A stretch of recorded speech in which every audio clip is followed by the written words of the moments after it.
네, 이병헌 씨가 먼저 모습을 보이고 있고요. 네, 박수를 받으면서 박서준 씨, 박보영 씨, 김선영 씨, 네, 박지우 씨, 김도윤 씨, 그리고 엄태하 감독님입니다. 함께 인사드리겠습니다. 여러분, 안녕하십니까? 네, 자리해 주시죠. 의자에 마이크가 있고요. 자, 오늘 정말 오전부터 비가 많이 왔는데도 기자님들께서 많이 와주셨어요. 이병헌 씨부터 인사 부탁드립니다. 안녕하세요. 콘크리트 유토피아에서 그 주민 대표가 예전에 또 다른 영화에서 대장 한 번 하셨죠. 예. 오늘은 대표입니다. 네. 예. 주민 대표가 된 영탁을 연기한 이병헌입니다. 반갑습니다. 반갑습니다. 네, 박서준 씨. 네, 안녕하세요. 콘크리트 유토피아에서 민성 역으로 인사드리게 된 박서준입니다. 반갑습니다. 반갑습니다. 보영 씨. 네, 안녕하세요. 콘크리트 유토피아에서 명화 역을 맡은 박보영입니다. 반갑습니다. 김선영 씨. 네, 안녕하세요. 콘크리트 유토피아에서 부녀회장 맡은 김선영입니다. 반갑습니다. 지우 씨. 네, 안녕하세요. 콘크리트 유토피아에서 혜원을 연기한 박지입니다. 반갑습니다. 반갑습니다. 도윤 씨. 네, 안녕하세요. 콘크리트 유토피아에서 도균 역할 연기한 김도윤입니다. 반갑습니다. 반갑습니다. 감독님. 네, 안녕하세요. 이 영화를 연출한 엄태화입니다. 감사합니다. 반갑습니다. 와, 이 무대가 좁게 느껴질 만큼 존재감이 어마어마합니다. 자, 그러면 지금부터 모두가 기다렸던 작품 콘크리트 유토피아 과연 어떤 작품인지 자세히 한번 이야기를 나눠보도록 하겠습니다. 첫 번째 토크는 바로 콘크리트 유토피아 탄생 토크입니다. 자, 감독님 반갑습니다. 오랜만에 스크린 복귀작입니다. 네, 자, 일단 어떤 작품인지 듣기 전에 감회부터 여쭤볼게요.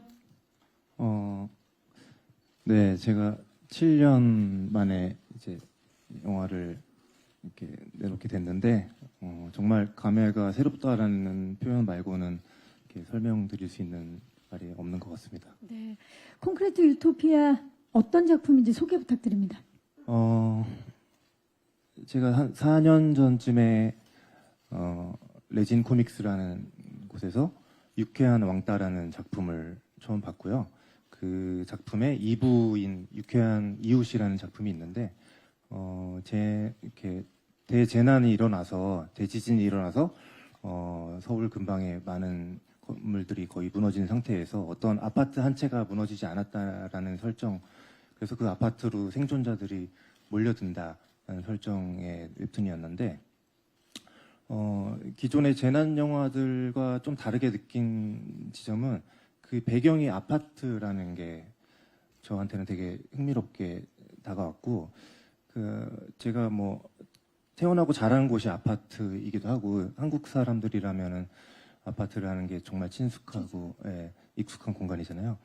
그래서 이런 극한의 상황 속에서 가장 저희한테 친숙한 공간에서 어떤 일이 벌어질까, 이제 그런 상상들을 하면서 이야기를 좀 더 각색해봤고요.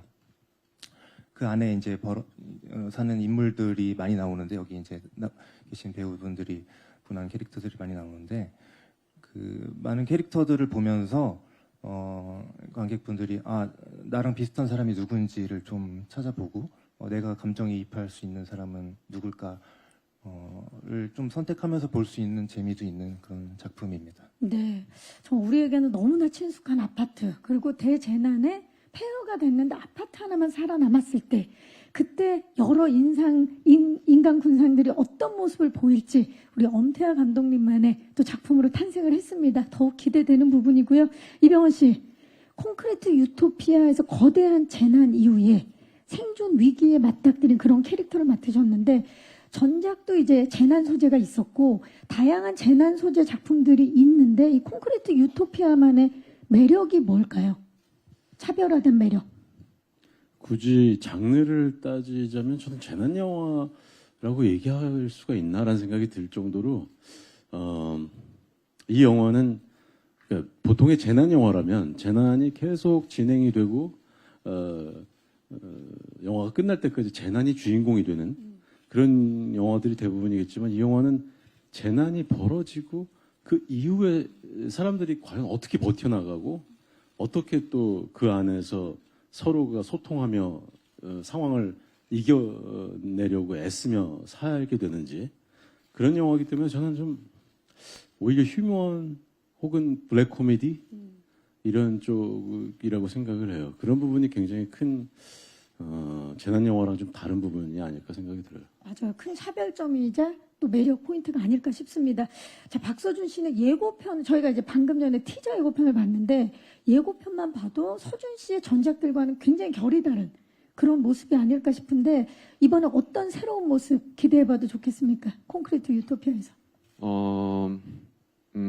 말씀하신 대로 이번 역할 자체도 제가 그동안 했던 작품의 역할들과 또 많이 다른 결이 있는 것 같고 또 이 안에서 또 굉장히 많은 감정의 변화를 표현할 수 있는 인물이었어요. 그래서 굉장히 흥미로웠고 이 말에 앞서 사실 콘크리트 유토피아를 제가 꼭 하고 싶다라고 느꼈던 이유는 네. 엄태화 감독님도 너무 뵙고 싶었지만 이제 이병헌 선배님 제가 워낙 팬이어가지고 꼭 함께 작업을 해보고 싶다라는 마음이 강했었는데 이 작품을 이제 사실은 뭐 저한테 먼저 이렇게 제안이 온 작품도 아니었습니다. 근데 제가 이런 작품이 있다라는 것을 알고 강하게 출연하고 싶은 마음을 어필하면서 감독님도 받아들여 주시고 해서 이 윈성을 잘 표현해 봐야겠다. 근데 또 막상 표현을 하면서 굉장히 섬세하게 연기를 해야 되는 역할이었기 때문에 많은 시간 굉장히 공들였다고 제 자신도 느끼고 있습니다. 네. 그러니까 그 전에 보여줬던 그 모습과는 굉장히 결이 다른 모습인데 이런 도전을 할 수 있었던 것의 팔알은 이병헌 배우 때문이었다. 감독님도 계시니까 이 자리에서 6할 정도로 6할로 좀 정리를 조정을 한번 해볼게요. 죄송합니다. 제가 너무 많이 갔군요. 좀 전에 이병헌 씨가 얘기하실 때 이렇게 슬쩍 하면서 좀 더 하라고 하셨는데 거기서 멈춰서 예. 그런 거 아니었어요? 예. 고맙다. 고맙다. 예. 저는 왜 더 하라고 느껴졌는지. 네. 고맙다. 좋습니다. 자, 그렇다면 이번에는 이분 정말 저뿐만 아니라 너무나 많은 분들이 기다렸을 것 같아요. 박보영 씨. 네. 반갑습니다. 너의 결혼식 이후에 5년 만에 그러니까 시간이 벌써 그렇게 됐어요. 그렇네요. 예, 스크린으로 돌아왔는데 기다린 만큼 박보영 씨가 이 작품을 선택한 이유 궁금합니다. 저도 우연히 그 시나리오를 보고 나서 저희 대표님께 이거 너무 하고 싶은데 제가 혹시 할 수 있는지 먼저 여쭤봐 달라고 했거든요. 근데 저희 대표님께서 되게 조심스럽게 이거 병원이 형도 할 수도 있어. 네? 이렇게 하시더라고요. 그래서 저도 서준 씨랑 똑같이 그럼 이건 진짜 꼭 더 해보고 싶다라는 생각을 하게 됐고요. 그리고 제가 그 전에도 인터뷰 때 되게 많은 얘기를 했었는데 다른 장르, 다른 모습을 좀 보여주고 싶은 게 있었어요. 근데 이거는 제가 지금까지 했던 연기랑은 조금 다른 모습을 보여드릴 수 있을 것 같아서 그거에 대한 욕심도 좀 컸었던 것 같습니다. 그렇죠. 아무래도 갈증이 있었기 때문에. 자, 박서준 씨가 6할이라고 정리가 됐는데 우리 박보영 씨는 그러면 저는 일단 시나리오가 5할, 5할이고 병원 선배님이 5할. 반발. 시나리오와 이병헌 씨가 5할로. 자, 이렇게 되면 지금 김선영 씨가 나 어떡하지? 그러면서 지금 그 질문 드릴 예정이 없었는데 김선영 씨 최근에 정말 다양한 캐릭터 행보를 이어가고 계시는데 이번에 콘크리트 유토피아에서 부녀회장 금해로 변신을 하셨어요. 이 금해 어떤 매력에 끌리셨나요? 네, 먼저 저는 8할 정도고요. 안 되겠다. 오늘 다 가야겠네요. 예. 이병헌 씨가 8할이다. 예. 질문이 뭐였죠? 부녀회장 금해 어떤 매력에 끌리셨나요? 캐릭터를 안 보고 그냥 하신 거예요? 이병헌 선배님 하신다 그래가지고. 그럼 해야죠. 제가 또 와우. 언제 만날지 모르는데. 이게 마지막일 수도 있어요. 그런 그래서- 마음에 이병헌 씨. 이쯤 되면 이제 저를 가지고 약 올리는 거. 아니요. 아니, 제가 먼저 하려고 그랬는데 박서준 씨가 먼저 하신 거예요. 진짜 그런 마음으로. 네. 자, 그렇다면 캐릭터 이야기는 나중에 할까요? 이게 안 해도 될 것 같아요. 그 정도로. 나는 캐릭터에 끌리고 자시고가 없었다, 그냥. 이병헌 씨와 함께 한다 그래서 무조건 한다 했다. 무조건 해야죠. 아, 무조건이다. 네, 그럼요. 아, 좋습니다. 선배님 잘 부탁드립니다.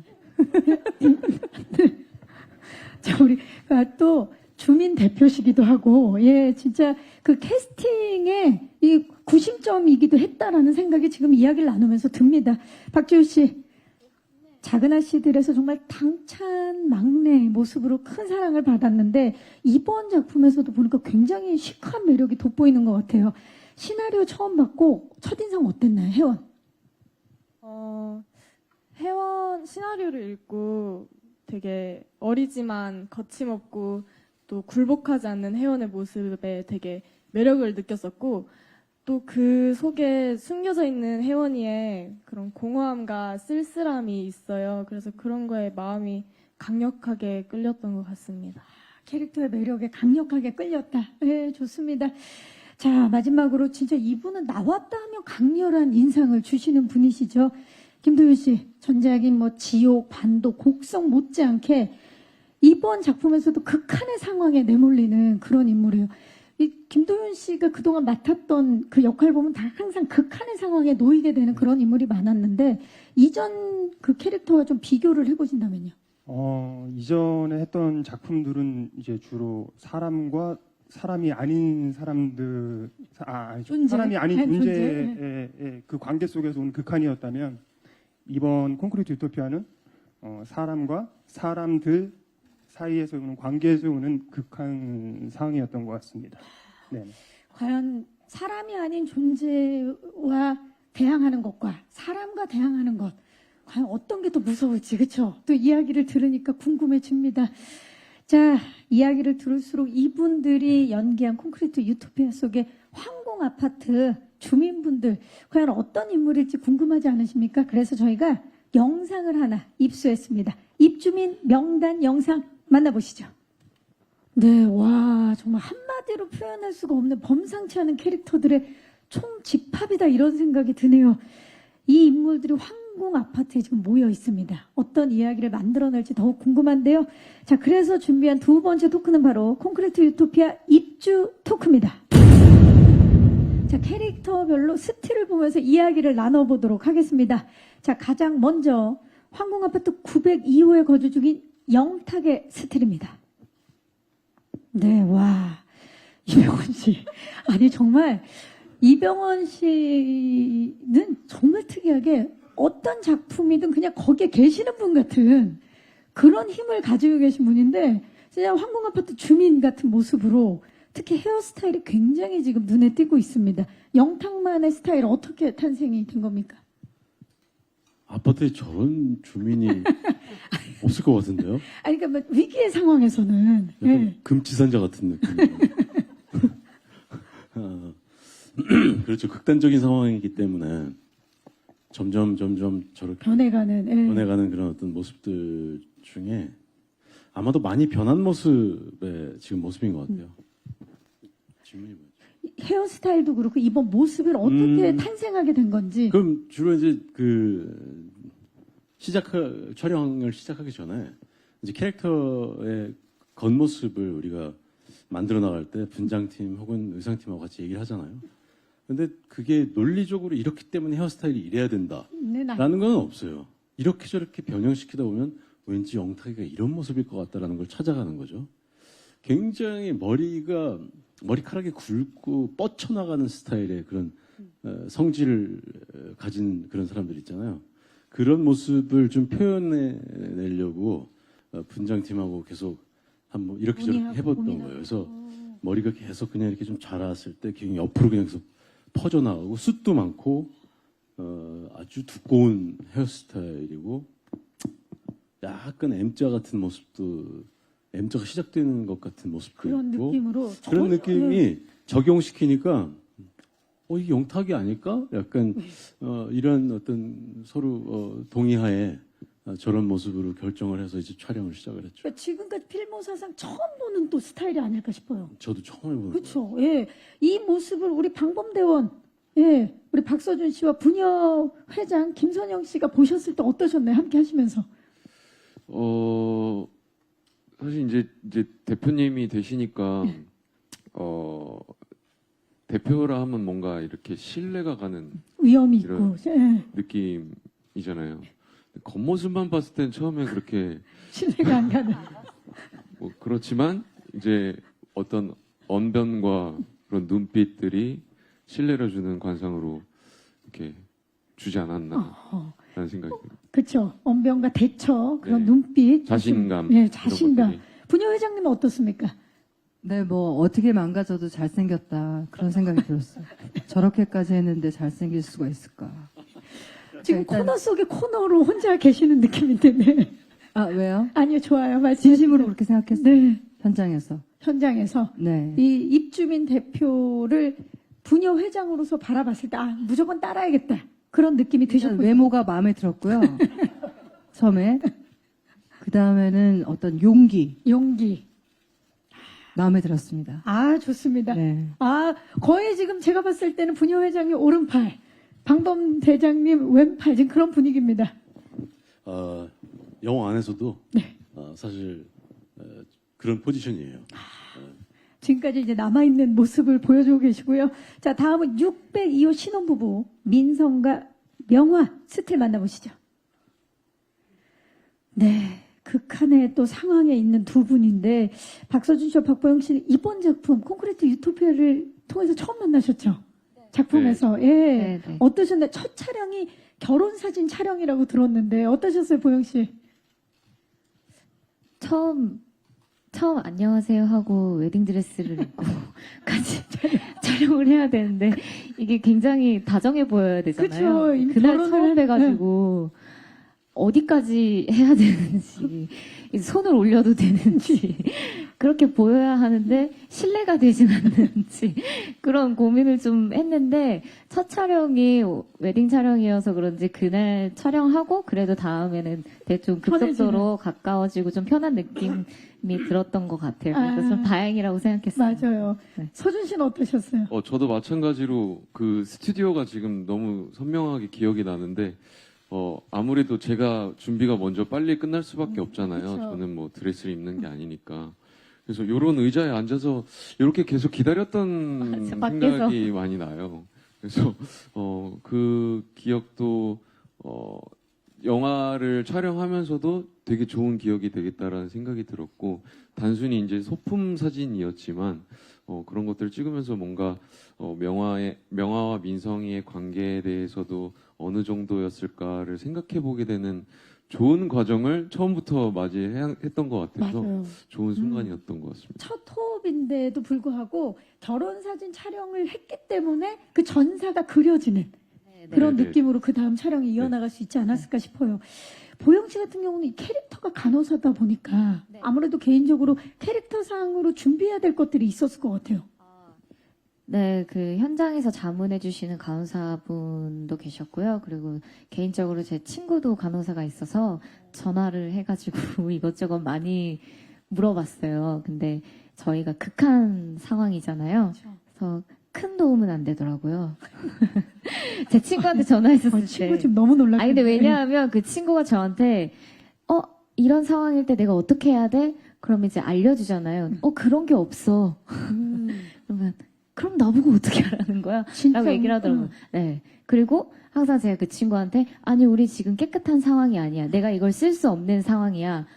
해서 근데 그 친구도 많이 고민을 해주고, 그 주위에 의사 선생님들한테도 많이 여쭤보고, 그리고 저한테도 네, 많이 알려줬는데 도움이 별로 안 됐다는 건 농담이고요. 그쵸. 그래도 많은 도움을 받아서 촬영을 했습니다. 맞습니다. 이게 뭐 그 재난, 재앙이라는 게 사실 예상치 못하는 순간에 오는 거고 또 우리 모두가 또 팬데믹을 경험을 했기 때문에 아마 또 친구분께서도 큰 도움을 주신 것 같아요. 자, 좋습니다. 이번에는 207호 금해 그리고 903호 해원, 809호에 사는 도균 스틸 만나보시죠. 와, 김선영 씨는 정말 분녀 회장이신데 그냥 저 스틸만 봐도 굉장히 체계적이고 주기적으로 그 뭔가 반상회를 열 것 같은 그런 느낌을 강하게 주고 있습니다. 프로페셔널한 모습 보여주고 계시는데 주변에 어떻게 참고한 분녀 회장님이 계신 겁니까? 아니요, 참고한 분녀 회장님은 안 계시고요. 네. 그냥 좀 알아봐 봤어요. 분유회장이 뭘 하는지, 그 회의 주도를 어떻게 하고, 어떻게 하는지 예, 그런 회의록 비슷한 걸 봤나? 그랬을 거예요, 아마. 회의록을 네. 보면서 사고 조사를 조금 봤습니다. 네. 아니 정말 그 열혈 아파트 그 분녀 회장의 느낌을 강하게 담고 계세요. 가장 신경 쓴 부분은 뭘까요? 이번 캐릭터를 연기하시면서 어떤 신념, 흔들리지 않는 확신, 그리고 어떤 주민 대표에 대한 믿음, 이런 걸 신경을 썼습니다. 맞아요. 그 위치에서 분녀 회장으로서 내가 흔들리지 않아야 한다. 그 신념이 강했던 거죠. 좋습니다. 자, 박지훈 씨는 현장에서도 막내였고, 그리고 또 회원 역할 자체가 외부에서 황궁 아파트로 다시 돌아온 그런 인물이잖아요. 그래서 남다른 긴장감을 가지고 현장에 갔을 것 같아요. 어땠나요? 선배님들과 함께 연기하면서. 아무래도 선배님들과 함께하는 현장이다 보니까 리딩 전부터 엄청 떨렸거든요. 근데 이제 현장 가니까 선배님들께서 그거를 다 알아차려 주시고 먼저 다가와 주시고 저를 놀아주시더라고요. 그래서 너무 감사한 마음이 컸었고 보는 것만으로도 정말 배움이 됐던 현장이었습니다. 너무 뜻깊었어요. 배움의 현장이었다. 좋습니다. 자, 우리 김도윤 씨는 도균 캐릭터가 어딘가 모르게 지금 이제 안경도 그렇고 스타일이 날카로움을 살리기 위해서 여러 가지로 준비를 하셨다는 생각이 들고 특히 그 말투를 감독님과 함께 논의를 많이 하신 걸로 알고 있어요. 예, 맨 처음에 이제 감독님이랑 캐릭터에 대해서 얘기를 했을 때 조금 비협조적이고 좀 시니컬하고 이런 인물이었으면 좋겠다라는 얘기를 나눴었고요. 그러다 보니까 이제 생각을 해보니까 말투 자체도 조금 날카로웠으면 좋겠다라는 생각이 들었어요. 그래서 제가 참고를 했던 게 저희 부모님이 두 분 다 경상도 태생이시고 이제 서울에 올라오신 좀 되셨는데 아직 그 억양이라든지 그런 것들이 남아 있어서 두 분이 말씀하실 때 저는 분명히 사이가 좋다고 생각하는데 그 두 분의 관계를 잘 모르시는 분들은 싸운다고 네, 생각했을 두 때 분이 왜 저렇게 서로 말씀하시 이런 것들을 보면서 저런 말투를 쓰면은 우리가 원하는 그런 느낌에 조금 근접할 수 있겠다라고 생각을 해서 시도를 했는데 사투리가 너무 어려워서 촬영 내내 좀 애먹었던 기억이 있습니다. 혹시 부모님께 좀 여쭤보고 아니요, 또 여쭤보면 또 너무 많이 고칠하셔가지고 네, 그건 또 틀리기 때문에. 흔한 아들의 모습을 보여주고 계시네요. 네, 그냥 내가 알아서 하는 게 편하다. 예. 자, 감독님 사실 제목이 콘크리트 유토피아라는 제목 자체가 한 번 들으면 절대 잊어버리지 않는 그런 이름이에요. 어떻게 이 제목을 선택하게 되셨는지? 아까 말씀드렸던 것처럼 이 배경이 아파트가 된 이후에 아파트라는 거에 대해서 좀 알아야겠다는 생각이 들어서 정말 한국에서 아파트라는 게 애증의 대상이자 되게 뗄래야 뗄 수 없는 공간이잖아요.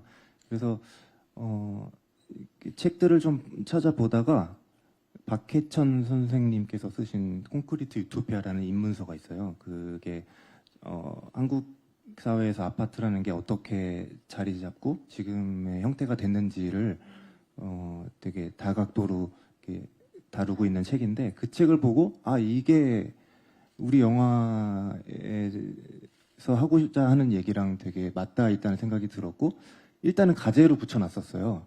근데 보면 볼수록 이것을 대신할 제목은 없겠다는 생각이 점점 강해 들어서 작가님께 연락을 드려서 제목으로 써도 되겠냐 이제 말씀을 드려서 허락을 해주셔서 이제 저희 제목이 됐습니다. 그래서 정말 인상적인 제목으로 탄생을 했는데 실례가 안 된다면 가제를 좀 여쭤봐도 될까요? 가제가 콘크리트 유토피아였는데 가제로 했다가 네. 이게 본 제목으로. 네네. 좋습니다.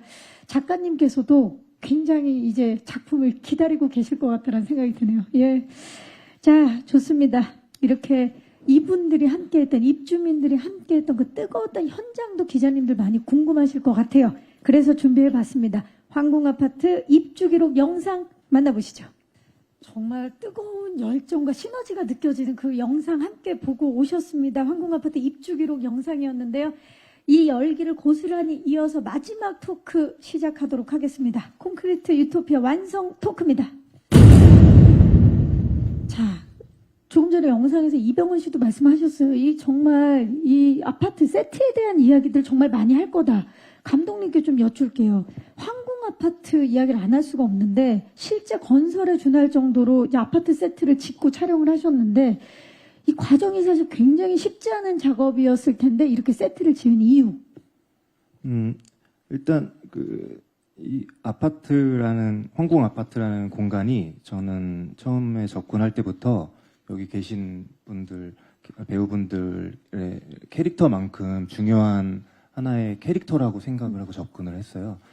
그래서 제가 머릿속에 생각하는 아파트를 구현하기 위해서는 실제로 이제 기존에 있는 아파트에서 촬영하는 여건도 힘들 뿐더러 여러 가지 조건상 그냥 만드는 게 낫겠다라는 생각이 들어서 처음부터 그렇게 계획을 했고, 저기 외관뿐만이 아니라 저기 내부들도 이제 만들 때 어떤 식으로 접근했냐면, 여기에 사는 사람이 등장하지 않아도 어떤 사람이 사는지 알 수 있게 하는 게 목표였어요. 그래서 그것을 이제 미술 감독님과 논의를 많이 했고, 잘 구현됐다고 생각합니다.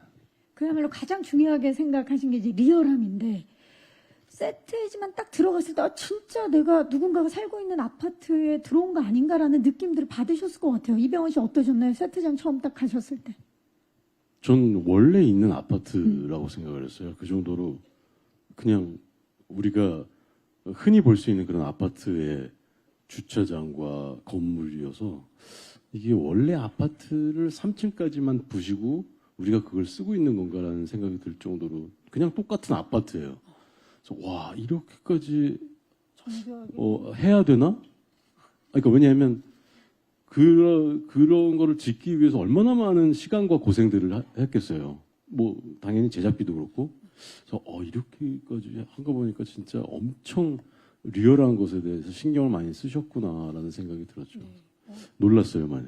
그야말로 압도당하는 그런 세트장이었던 것 같은데 박보영 씨는 제가 이제 듣기로는 정말 세트장을 내 집처럼 다니신 걸로 소문이 나 있더라고요.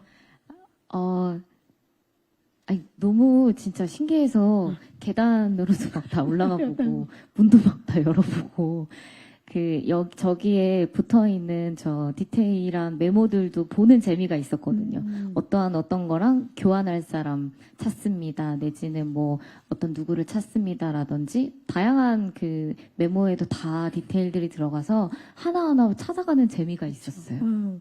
602호 내부는 어땠어요? 딱 가자마자. 602호에 저희가 첫 촬영 때 했었던 웨딩 촬영부터 그동안 공무원 붙었을 때 우리가 같이 찍었던 사진 뭐 이런 모든 것들이 다 있어서 하나하나 보면서 다시 저희의 그 전사를 곱씹고요. 그리고 여기가 참 귀여운 신혼부부가 사는 집이구나라는 게 물씬 너무 느껴져서 정말 저는 너무 편안하게 잘 있었던 것 같아요. 그런 디테일들을 정말 제작진들이 너무나 열심히 살려주셨는데 황궁 아파트를 사실 누구보다 속속들이 잘 알고 계시는 분이 이분 아닐까요? 분녀 회장님.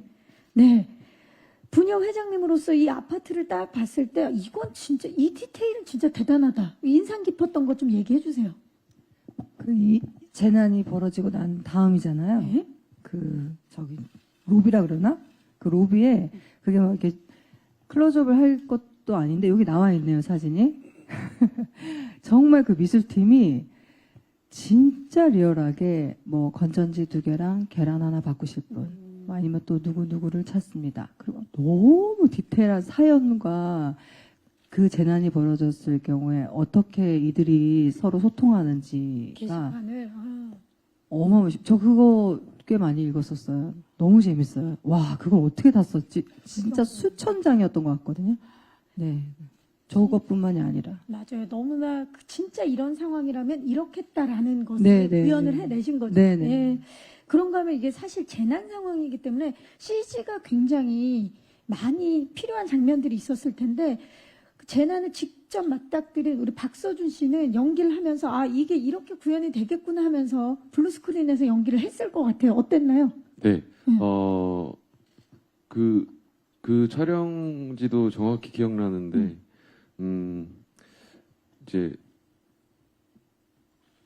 그냥 한복판이었는데, 파란색으로 이렇게 스퀘어로 이렇게 막아놓고 거기에 이제 차량들을 이렇게 깔아놓고 그 한가운데서 이제 재난이 이렇게 오는구나. 상상력에 사실 의존을 해야 되잖아요. 그런 장면들은 쉽지 않았지만 많은 사람들이 함께 하면서 거기서 큐 하면은 다 같이 그 호흡대로 움직이니까 자연스럽게 집중을 할 수밖에 없었고 이제 나중에 영화를 볼 때 이 장면이 어떻게 CG나 이런 것들이 구현될까, 내 상상력과 비슷할까, 뭐 이런 생각도 하게 됐었던 것 같은데, 집중하는데 전혀 문제가 없었던 것 같고, 그만한 뭐 어떤 바람과 어떤 그런 설정들을 모두 너무 디테일하게 준비를 해주셔서 저는 딱 그 상황에만 집중하면 되는 장면이었던 것 같아요. 모든 것이 집중할 수밖에 없는 또 상황이 만들어졌고 네. 모두가 함께 해주신 분들이 또 그런 집중도를 높여주신 것 같네요. 자, 이 어마어마한 세트와 CG뿐만 아니라 여러분 놀라실 일이 하나 더 있어요. 저도 모르고 보고 깜짝 놀랐어요. 영상 속에 지금 모두가 패딩을 입고 있습니다. 그리고 대사를 할 때 입김까지 제가 분명히 봤는데 콘크리트 유토피아가 촬영했을 때가 한여름이었다고요. 패딩을 입고 이게 믿기지가 않아요. 박지우 씨와 김도윤 씨가 좀 말씀해 주세요. 이 폭염에 패딩을 입고 촬영했던 그 현장 어땠나요, 도윤 씨? 예, 진짜 다들 너무 고생 많이 하셨고 분장팀도 이제 한번 슛이 돌고 나면은 이제 땀이 생기니까 그걸 다 일일이 눌러주셨어야 됐고 의상팀도 마찬가지로 계속 그 옷을 벗었다 다시 입히셨다 너무 고생 많으셨고 여기 나오시는 배우분들도 지금 야외 공간도 있지만 실내에서 반상회를 하거나 그런 장면들도 있거든요. 그때는 정말 그 실내가 그 열정의 열기와 그 향기와 그런 것들이 이제 모든 것들이 어우러져서 어마어마했었던 기억이 있습니다. 아, 정말 어마어마하네요. 지우 씨도 생각나는 거 있으면 기억. 예. 저는 그래도 아파트 내부에서 이제 움직임이 적어서 괜찮은데 선배님들은 액션도 액션이었고 그 움직임 정도가 정말 달랐어요. 그래서 더욱 힘드셨을 거라 생각이 됩니다. 컷하면은 다들 선풍기 바람 나눠서 쐬고 그랬던 훈훈했던 현장이 기억이 나요. 네, 와 정말 훈훈할 수밖에 없었을 것 같아요. 이게 함께 하면서 감독님 모니터를 보시면서 어떤 마음이셨을지도 궁금해요. 네, 이 자리를 빌어서 죄송하다는 말씀을 좀 드리고 싶고 지난 영화는 제가 한 겨울에 한 여름 영화를 찍었는데 이번엔 또 공교롭게 이렇게 돼갖고 너무 찍으면서도 죄송했고 그렇지만 또 영화가 잘 나와야 되니까 그렇죠. 네, 막 뭐 이렇게 가서 일일이 가서 뭐 죄송하다는 표현을 하면서도 할 건 다 했습니다. 그래갖고 네 배우분들이 정말 고생이 많으셨고 아, 진짜 한마음 한뜻으로 움직였던 현장이 막 그려지고 다음 작품은 꼭 봄, 가을에 찍기를 바라면서 제가 준비한 질문은 여기까지고요. 네, 이 이야기를 지금 무대 위에서 나누면서 콘크리트 유토피아에 대해서 우리 기자님들도 더 큰 궁금증들이 생기셨을 것 같아요. 영화에 대한 궁금증 있으신 기자님들 손을 들어주시면 지금부터 저희 스태프께서 마이크를 전달하도록 하겠습니다. 질의응답 시작하도록 하겠습니다. 계십니까?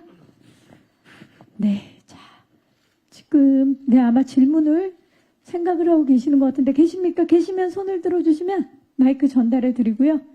아니면 제가 생각하시는 동안에 질문을 좀 드려볼게요. 감독님, 사실 드셨어요. 네, 드셨습니다. 안녕하세요.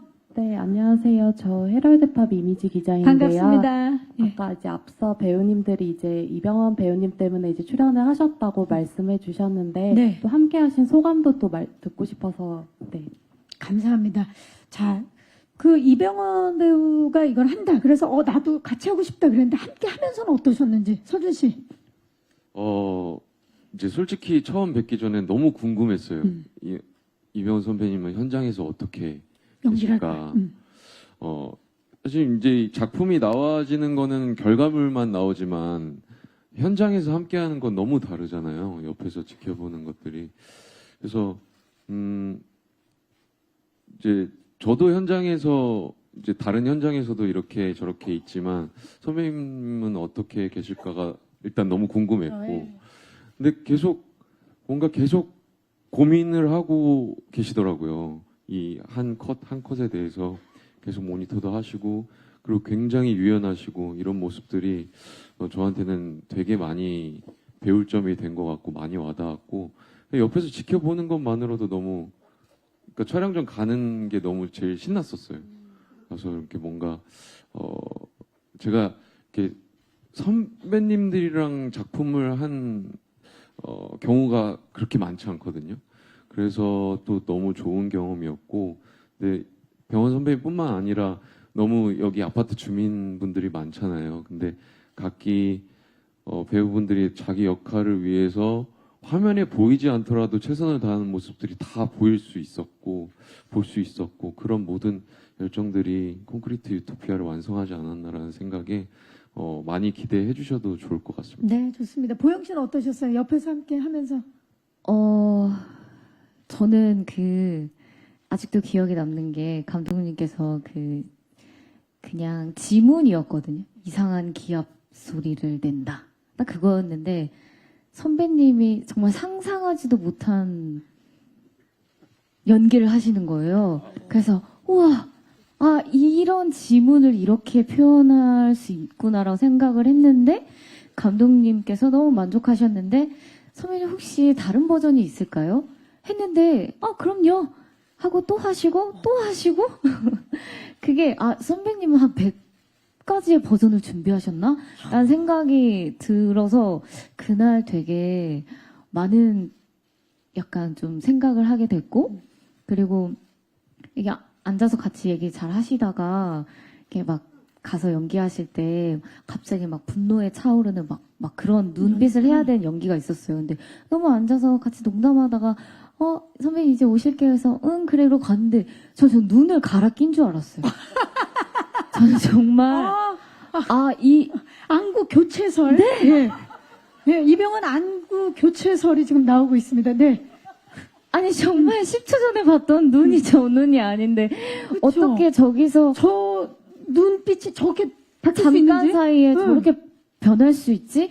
저라면 진짜 하루 종일 이 연기를 해야 되니까 이렇게 난 집중을 하고 있어야겠다. 그랬을 텐데 선배님께서는 정말 그런 거 없이 정말 그 10초 만에 변하는 눈빛을 보고 배우란 저런 것인가. 제 스스로 굉장히 작아지는 날들을 많이 경험했었어요. 배우에 대해서 다시 한번 생각해보고 네, 또 네. 박서준 씨는 또 우리 선배 이병헌 배우가 연기 자판기처럼 어떤 연기를 해도 계속 새로운 모습이 나오고 안구 교체설이 지금 난리가 났어요. 근데 지금 사실 이병헌 씨. 아까 보영 씨가 말씀하신 이상한 소리를 낸다. 예? 내면서 뭘 한다 하는 장면은 제가 이 영화를 통틀어서 제일 확신도 없고 어려웠던 연기였어요, 사실. 그래서 이게 감독님이 어떤 의도로 이 지문을 썼을까. 그래서 현장에서 정말 얘기를 많이 들었어요. 많이 듣고 많이 얘기하고 약간 나도 어떤 확신 없이 그냥 한번 이렇게 저렇게 막 해보자. 라고 생각하고서 한 거라서 그래서 아마 다양하게 이것저것이 나왔던 것 같아요. 아니 확신 없이 그렇게 했는데 이렇게 놀라움을 주면 확신 있는 연기는 어떻게 되는 겁니까? 네. 이거구나. 이 이상한 기합의 소리는 이거였구나를 저희는 다 그렇게 생각했어요. 야 정말 오늘 이병헌 씨 생일이네요. 그러게요. 참. 분위기 생일. 몸둘 바를 모르겠습니다. 이분까지 들어야 됩니다. 왜냐면은 거의 이분은 우리 이병헌 씨 때문에 이걸 선택했다라고 하셨기 때문에 김선영 씨. 저는 함께 첫 하면서. 촬영을 선배님이랑 같이 했어요. 그리고 주변에서 많이 물어보죠. 예. 가면은 어땠냐. 예. 그래서 제가 진짜 많이 했던 얘기가 나는 연기를 안 해도 될 것 같아. 그러니까 그냥 리액션을 받으면 된다. 그냥 그 자체. 저는 거의 그런 에너지를 거의 처음 느낀 것 같은데. 그러니까 너무 강렬했어요. 그냥 저도 존재가. 선영 씨한테 정말 엄청난 에너지를 느낀 적이 있었어요. 제가 따귀를 맞는 신이 있는데요. 지금까지 제가 맞아본. 30년 동안 연기하면서 맞아본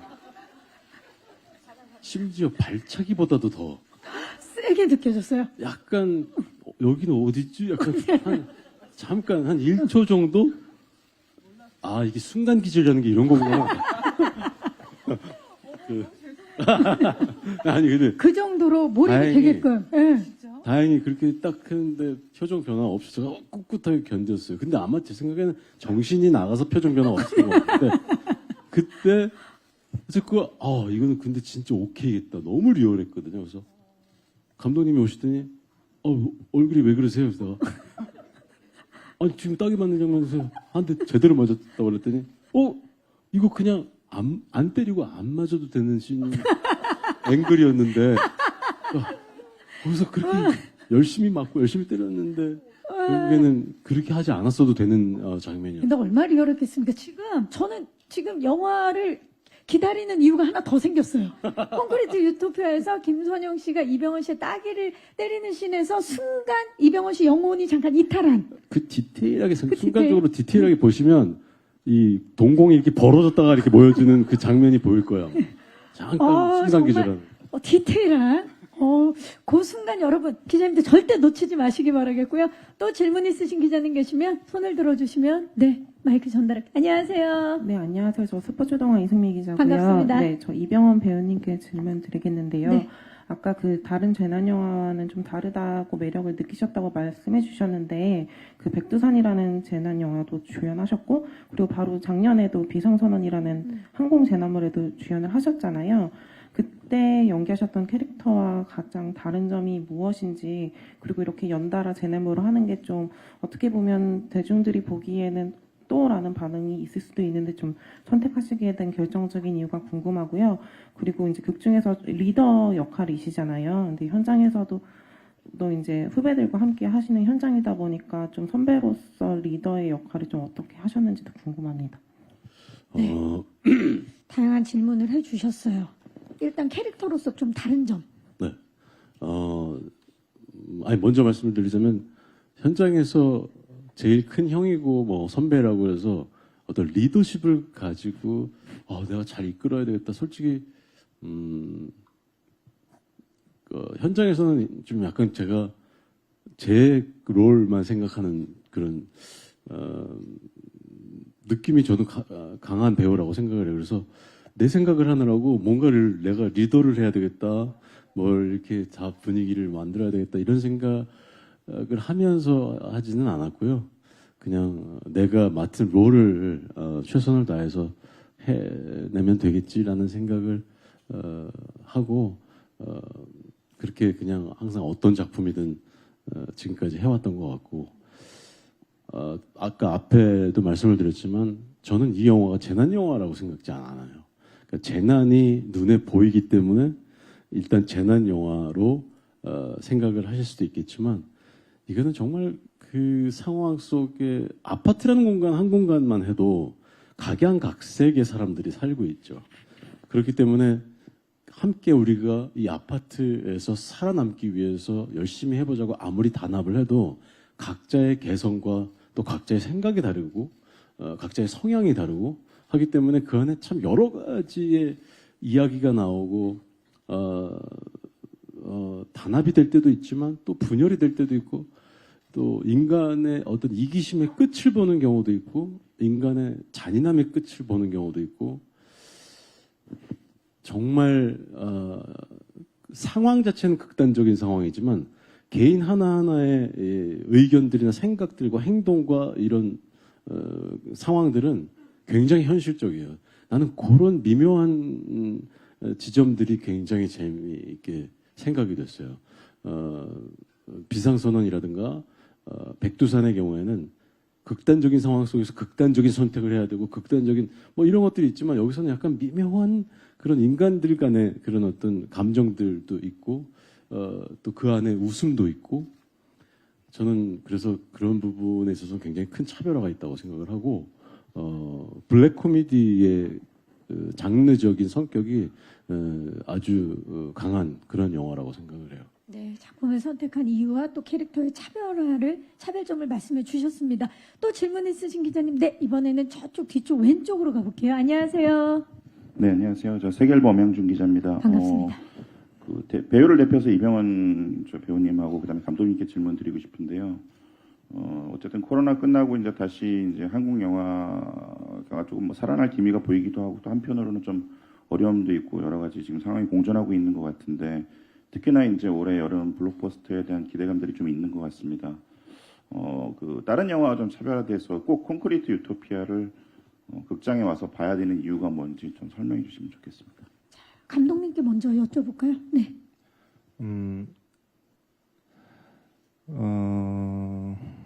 일단은 다양한 장르의 영화가 올해 여름에 개봉하잖아요. 네. 그래서 관객분들한테는 더 많은 선택을 할 수 있는 기회가 있는 것 같아서 더 좋은 시기가 됐으면 좋겠다는 생각이 있고 그 영화들도 많이 봤으면 좋겠고 저희 영화도 많이 봤으면 좋겠다는 생각을 가지고 있습니다.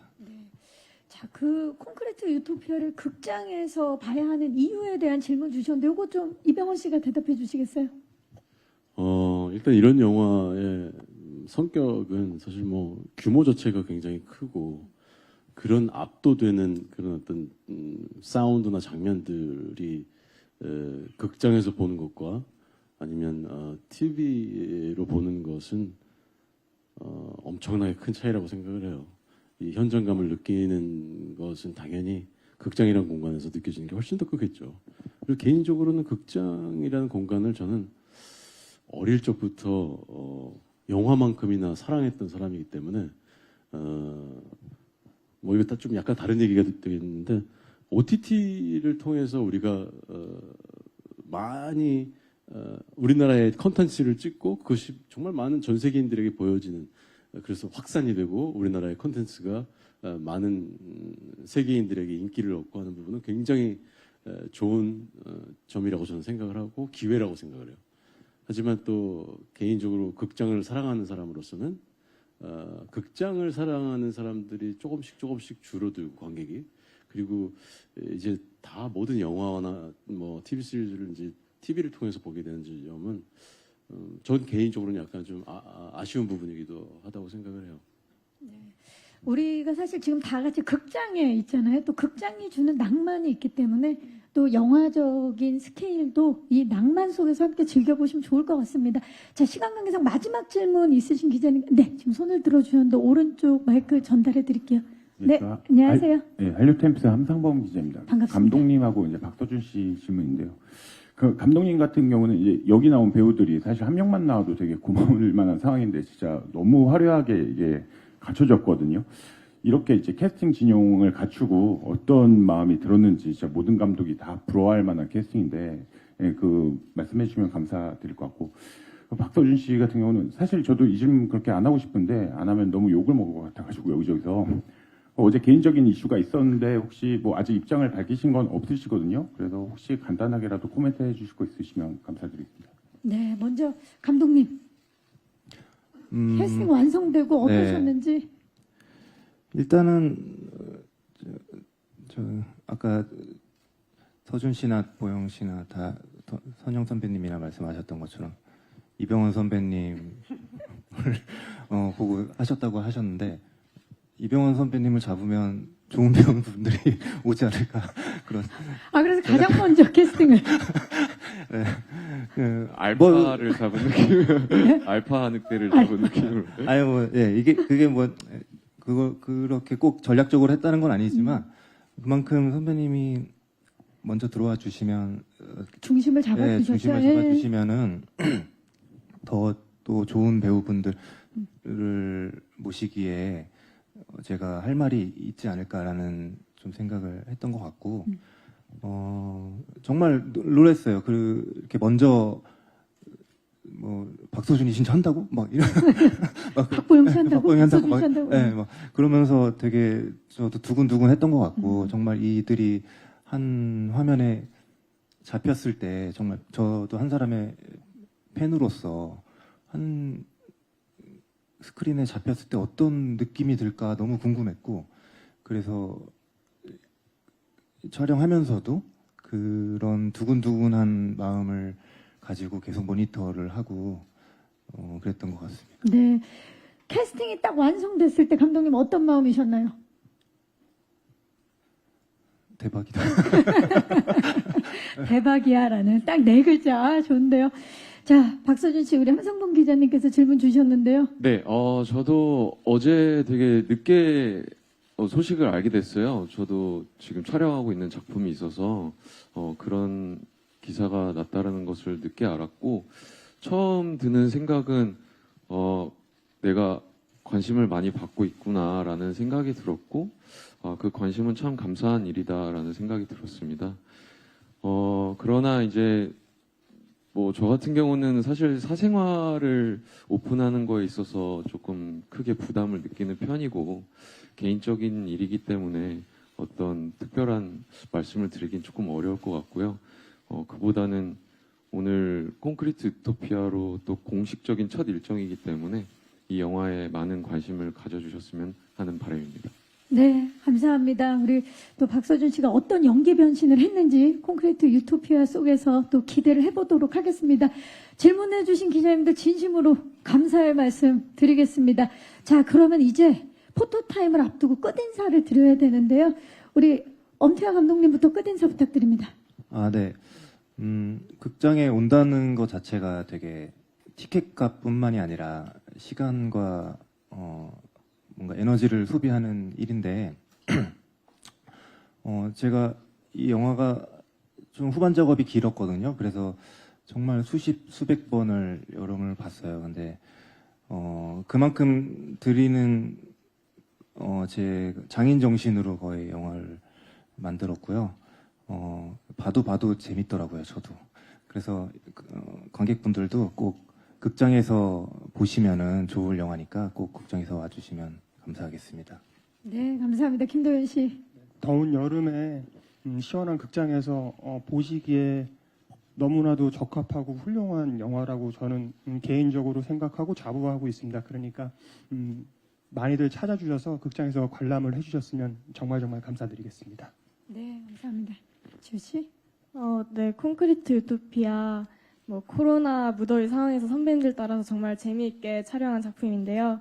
이게 또 기자님들이 기사를 예쁘게 써주셔야 많은 분들이 보실 것 같다는 생각을 하기 때문에 예쁘게 기사 써주시고 많이 기다려주시고 기대해주시면 감사하겠습니다. 감사합니다. 감사합니다. 김선영 씨. 네, 이렇게 좋은 작품에 함께 참여할 수 있었던 것이 너무 감사합니다. 오늘 와주셔서 감사합니다. 네, 시간 내주셔서 너무 감사드리고요. 저는 개인적으로 저희 영화를 보실 때 나라면 이 많은 등장인물 속에서 누구일까라고 생각하시면서 보시는 것도 좋은 포인트가 될 수 있을 것 같습니다. 저희 영화 많이 기대해 주세요. 감사합니다. 네, 박서준 씨. 네, 오늘 이렇게 공식 일정을 딱 하게 되니까 저 역시도 촬영했던 순간들, 촬영 전부터 많은 순간들이 기억이 많이 남는 것 같아요. 제가 느꼈던 어떤 흥분과 극장을 찾는 낭만을 여러분들이 직접 극장을 찾아주셔서 이렇게 아까 선배님 말씀하신 대로 풍만한 사운드와 여러 가지 재미난 장면들을 극장에서 꼭 확인해 주시면 너무 좋은 시간이 되실 것 같고 그만큼 굉장히 자신 있는 또 작품이기 때문에 꼭 극장 찾아주셨으면 좋겠습니다. 네, 이병헌 씨. 아까 장난처럼 뭐 저 때문에 영화를 결정했다고들 했는데 저는 여기 계신 배우분들하고 처음으로 만나서 연기를 해요. 근데 여기 계신 배우들의 연기를 보면서도 저도 배운 것도 많고 놀라기도 하고 모두가 정말 열연을 펼쳤고 뿐만 아니라 아파트 내 주민을 연기를 하신 모든 배우들이 그 많은 배우들이 다 정말 너무나 혼신의 힘을 다해서 연기를 했어요. 일단 기본적으로 콘크리트 유토피아 시나리오는 저는 읽는 순간 바로 한다고 생각을 했어요. 그 정도로 너무나 재밌었고 재밌는 이야기 위에 좋은 연기를 하는 배우들이 연기를 하면 전 더 이상 뭐 볼 거 없다고 생각합니다. 그냥 그건 당연히 봐야 되겠죠. 그만큼 재밌는 영화가 될 거고 그래서 자신 있게 기대해 달라는 말씀 드리고 싶습니다. 네, 이게 또 엄청난 시너지죠. 네, 감사합니다.